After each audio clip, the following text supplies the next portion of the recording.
আসসালামু আলাইকুম।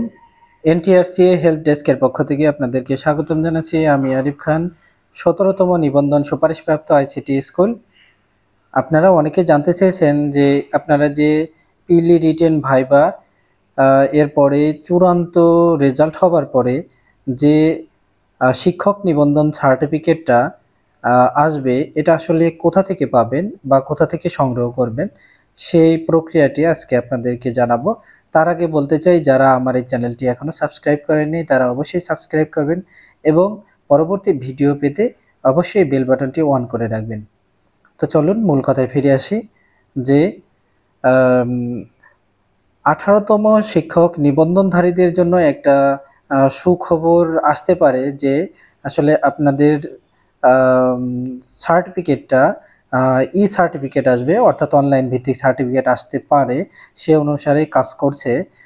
সেটা যদি সম্ভব হয় তাহলে আপনারা জানেন যে 18তম শিক্ষক নিবন্ধনে একটা বিশাল পরিমাণ প্রার্থী আছে, যাদের সার্টিফিকেটটা আসলে যদি হার্ড কপি প্রেরণ করতে যায় তাহলে কিন্তু একটা বিশাল সময়ের প্রয়োজন, এবং এই সময়টা যদি লেগে যায় তাহলে কিন্তু আপনাদের গণবিজ্ঞপ্তিটা বেশ পিছিয়ে যাবে। আর যদি অনলাইন ভিত্তিক সার্টিফিকেট প্রদান করে তাহলে বিষয়টা খুবই সহজ হবে। আপনারা আপনাদের যে ইউজার আইডি পাসওয়ার্ড আছে সেটা দিয়ে আপনারা প্রবেশ করার পরে ওটা ডাউনলোড করতে পারবেন।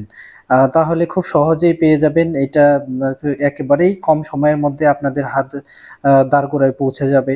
যার ফলে কি হবে, আপনাদের যে গণবিজ্ঞপ্তিটা, এই গণবিজ্ঞপ্তিটা খুব দ্রুত সময়ের মধ্যে, অল্প সময়ের মধ্যে কিন্তু দেয়া সম্ভব হবে। আর যদি সার্টিফিকেট না দেয় তাহলে কি হবে? তাহলে যেমন ১৭তম নিবন্ধনে যে প্রক্রিয়াটা ফলো করেছে তারা, সেটা হচ্ছে যে আপনার চূড়ান্ত রেজাল্টের পরে তারা হচ্ছে সার্টিফিকেট হার্ড কপি এটা নিজ জেলার শিক্ষা অফিসে প্রেরণ করে। এরপরে শিক্ষা অফিসে আপনার যে পিলি রিটেন ভাইবার যে অ্যাডমিট কার্ড, এই অ্যাডমিট কার্ড নিয়ে যাওয়ার পরে ওনাদেরকে দেখাতে হয়, এবং দেখানোর পরে ওনারা আপনার সার্টিফিকেটটা বের করে আপনার ছবির সাথে মিলিয়ে, আপনার রোল নাম্বারের সাথে মিলিয়ে একটা সিগনেচার রেখে আপনাকে সার্টিফিকেট দিয়ে দেবে। এরপরে ওই সার্টিফিকেটটা নিয়ে আপনার স্ক্যান করে আপনার হচ্ছে রেখে দিতে হবে, এবং এটা পরবর্তীতে লাগে। এবং যখন আপনি যোগদান করতে যাবেন তখন কিন্তু আপনার এই যে সার্টিফিকেটের একটা সত্যায়িত করতে হয়। এই সত্যায়িতটাও কিন্তু আপনার এই শিক্ষা অফিসে গিয়েই করতে হয়। শিক্ষা অফিসে গিয়ে যে শিক্ষা অফিসার থাকে তার কাছ থেকে একটা সত্যায়িত করে নিয়ে আসতে হয়। হ্যাঁ, এটা আপনার রোল নম্বর, আপনার নাম অমুক, আপনার রোল নম্বর এত, আপনি এততম ব্যাচে থেকে আপনার পাস করেছেন, এটা আপনার লিখে নিয়ে আসতে হয়। এটা হচ্ছে আপনার চাকরি পাওয়ার পরে এমপিও করার ক্ষেত্রে লাগে।